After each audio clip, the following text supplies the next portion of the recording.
오늘 제가 이 주제는 좀 일부러 준비를 하겠다고 말씀을 드렸는데, 실비 청구가 가능한 보습제가 있어요. 우리가 로션, 크림 산다 그러면 보통 올리브영이든 백화점이든 화장품을 생각하게 되는데, 화장품이 아닌 어떤 치료의 목적으로 사용하는 보습제를 MD 보습제라고 하고요. 특정한 질환에 대해서 그 질환의 치료를 위한 보조적인 목적으로 보습제를 처방받아서 사용할 수가 있어요. 그리고 실비 보험이 들어있는 분들은 자기 실비 보험의 상태에 맞는 거에 따라서 청구를 할 수가 있어요. 그래서 환급을 받을 수가 있는 거죠. 실제로 제 왼쪽에 보여지고 있는 제품이 MD 보습제 제품이에요. 여기 뒤에 보면 사용 목적이라는 게 여기는 써 있어요. 사용 목적이 건조한 피부 등 피부 장벽이 손상된 부위에 피부의 보호를 위해 사용되는 창상 피복제이다 라고 쓰여 있거든요. 근데 화장품은 사용 목적이라고는 안 써 있고 뭐라고 써 있냐면, 민감하고 건조한 피부에 손상된 피부 장벽을 강화해주는 고보습 장벽 크림, 이런 식으로 써 있어요. 화장품과 의료기기의 차이는 무엇이냐면, 조금 더 안정성, 유효성의 검증을 더 많이 거쳐서, 그리고 또 하나 중요한 거, 알레르기를 발생시킬 수 있는 물질들을 최소화시켰어요. 그래서 무색, 무향, 무취의 제품을 만드는 게 MD 보습제가 되겠습니다. 그래서 궁금해 하실까봐 제품들을 준비를 했습니다. 약간의 유분기 차이도 있다라고 하는데, 저는 솔직히 쓰면서 그런 걸 막 느끼지는 못했거든요. 제가 PD님 손에 한번 발라드리겠습니다.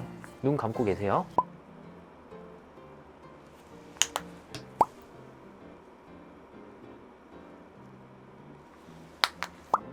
유분기라든지 발림의 정도라든지 뭐 얼마나 촉촉한지 그런 것들이 체감이 되는지, 비교가 되는지.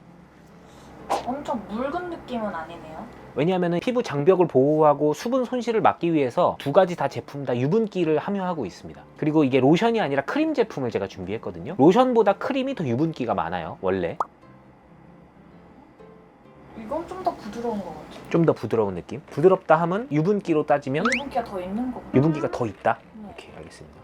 손등에 바른 첫 번째가 MD 제품이었고요. 팔목에 발랐던 게 화장품이었어요. 원래는 성분상으로는 MD 제품이 유분기가 더 많다고 돼 있어요. 근데 저도 느꼈던 게 뭐냐면, 조금 더 화장품이 유분기가 많다라고 느꼈거든요. 저도 사용할 때. 뭐 유분기의 유무가 어떤 대단한 차이를 만든다는 게 아니라, 두 가지 제품 다 크림 기준으로 어느 정도 유분기를 함유하고 있고, 유분기를 함유하고 있는 목적 자체가 수분 손실을 막기 위해서다, 피부 장벽을 보호하기 위해서다 라고 보시면 되고,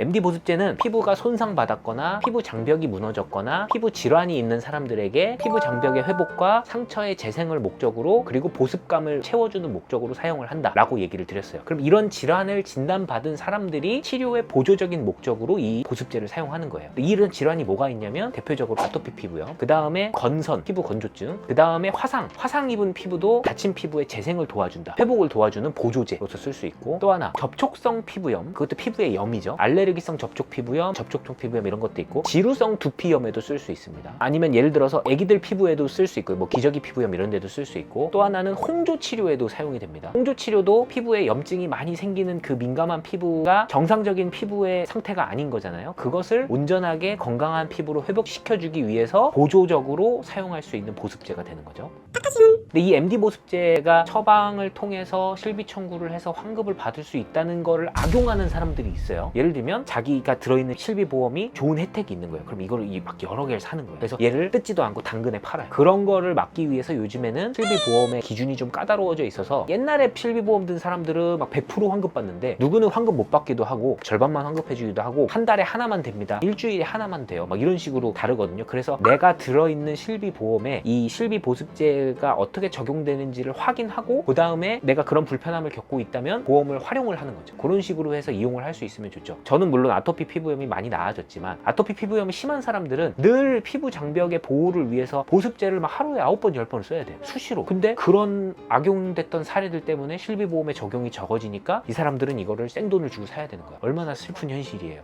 이걸 악용하는 사람들이 정말 못돼 처먹었다. 이걸로 돈 벌어서 뭐 얼마나 벌라고. 근데 어쨌든 MD 보습제라고 하는 것은 잘 활용해주면 그냥 시중에서 파는 화장품을 쓰는 것보다는 훨씬 더 보습감도 가져가고, 피부 장벽의 회복을 도와주고 피부 손상을 재생시키는 역할을 할 수 있다.